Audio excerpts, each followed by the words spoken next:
وزیر اعلیٰ پنجاب رمضان نگہبان ریلیف پیکیج لاہور میں مستحقین کے ڈیٹے کا تصدیقی عمل جاری 1,81,324 مستحقین کے ڈیٹے کی تصدیق کا عمل کر لیا گیا۔ ڈی سی لاہور رافع حیدر لاہور میں کل 4,58,230 مستحقین کی فہرست مرتب کی گئی۔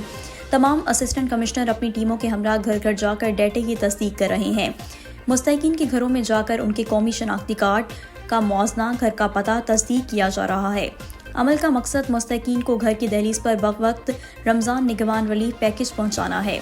تصدیقی عمل کا مقصد حق کو حقدار تک مکمل عزت اور تکریم سے پہنچایا جائے۔ شہر کی بہترین مارکیٹ سے معیاری اشیاء پر مشتمل فوڈ ہیمپر تیار کیے جا چکے ہیں۔ وزیر اعلیٰ پنجاب کی ہدایت کے مطابق نگہبان رمضان ریلیف پیکیج کے معیار پر کوئی سمجھوتہ نہیں کیا جا رہا۔ تصدیقی عمل سے گھر کی دہلیز تک مستحقین کو راشن فراہمی بروقت مکمل کرنے میں مدد ملے گی۔ رپورٹ منیر حسین بھٹی، اعلان نیوز لاہور۔